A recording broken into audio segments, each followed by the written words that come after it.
makanya kenapa langsung nyobain kuda yang besar itu gitu. Pun aja masih proses belajar pakai kuda kuyang itu gitu. Biasanya kita pakai kuda yang lebih kecil yang lebih gampang di handle juga. Berarti bisa dibilang ini kayak ini baru mau mencoba menggeluti baru mulai suka. ujian. Sempat ini nggak sih kayak kemarin sempat dioperasi nggak sih? Iya kan dipasang pen itu pen. harus operasi, harus dibius total. Tapi setelah itu ya dia 2 hari pertama tuh struggling banget, seminggu masih sakit, 2 minggu tapi getting better sih alhamdulillah hari ini. Udah maksudnya tingkat dia sakitnya tuh intensitasnya berkurang. Terus berapa lama sakit? Sampai kayak 2 minggu tapi udah kerja lagi sih. trauma nggak? Ya belajar kuda lagi, nyoba kuda lagi, maksudnya kayak gitu. Kalau Irwannya ya mungkin butuh waktu ya. Tapi ya kalau misalnya ya alhamdulillah dia nggak ngelarang aku sih. Maksudnya abis itu kan aku masih bantuin dia tuh masih harus disuapin, dibantu ke toilet, masih belum bisa ngapa-ngapain kan. Begitu udah hari keberapa tuh dia udah ngerasa dia udah bisa mulai handle sendiri, ya aku udah diizinin lagi, udah kamu kalau mau kuda aja. Alhamdulillah. Jadi bisa dibilang kayak itu berhenti berkuda karena pengen mengimbangi dirimu atau gimana sih gitu, tiba-tiba Pengen masya Allahnya Irwan tuh masya Allah banget. Jadi apa yang aku suka dia tuh akan berusaha suka gitu. Jadi itu yang aku hargain ya, beliau tuh masya Allah banget. Kayak dia dulu kan nggak suka traveling kan, terus aku tuh suka banget. Aku anaknya anak traveling banget, bener-bener yang suka. Dan aku sukanya tuh explore tempat-tempat yang baru, dan aku sukanya road trip gitu, nyetir sendiri, jalan-jalan ke desa-desa. Aku suka kayak gitu, aku nggak terlalu suka kota. Sementara kebalikan sebenarnya Irwan tuh nggak terlalu suka traveling dan lebih suka kota daripada jalan-jalannya ke alam. Nah pas nikah akhirnya dia malah ngimbangin gitu, dia mau ngikutin. Masya Allah sih, alhamdulillah. Nanti ada respon nggak dari anak sendiri ngeliat bapaknya pakai alat? Siapa yang udah tahu papanya abinya jatuh gitu kan, abi jatuh patah kata dia gitu. Karena naik kuda, karena crescent kan, nama kudanya crescent karena crescent. Tapi pas udah Irwannya udah bisa ngejelasin juga, pasiennya juga jadinya yang nggak jadi takut kuda juga sih.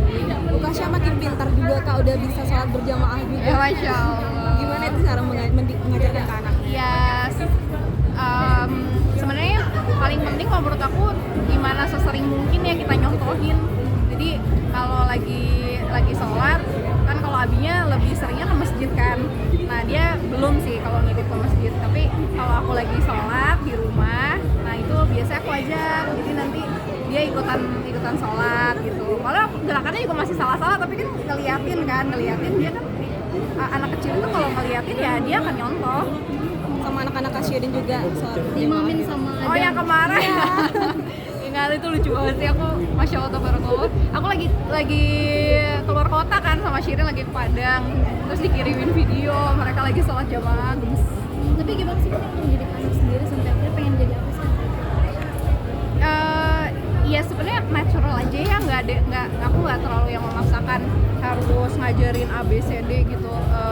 Ya yang penting hak-haknya dia sebisa mungkin kan harus terpenuhi, kayak dia ya selama ada waktu bisa ada kesempatan untuk bisa misalnya nambah belajar. Kayak sekarang kan dia lagi preschool nih ya kan, lagi main-main gitu di sekolahnya, terus belajar banyak hal-hal baru, bersosialisasi ke teman-temannya. Ya kalau kita bisa memfasilitasi itu ya bismillah gitu. Kayak dia tadinya kan, karena di rumah aku pikir nih anak tunggal, nggak punya kakak, nggak punya adik selain sepupunya, yang which is nggak setiap hari ketemunya kan. Terus banyak orang dewasa yang mungkin karena nih anak lama ditunggu-tunggu pengen ngasih yang terbaik, pasti kan kayak jadi selalu jadi center of attention gitu kan.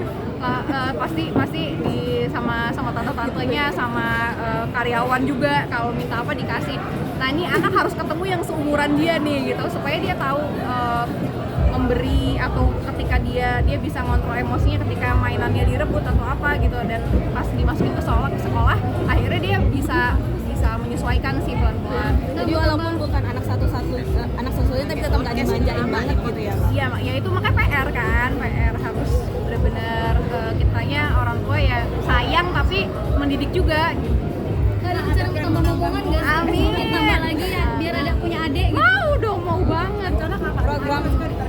Ada program mungkin? Ada planning mau program lagi. Doain aja. Mudah-mudahan physically, mentally bisa oke.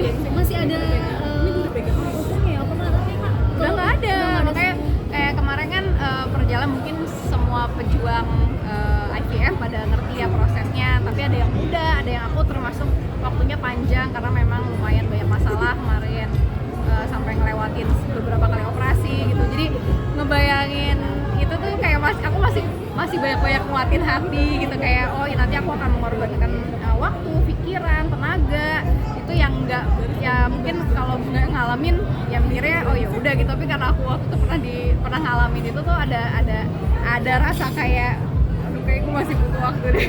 Akan mencoba IVF lagi berarti?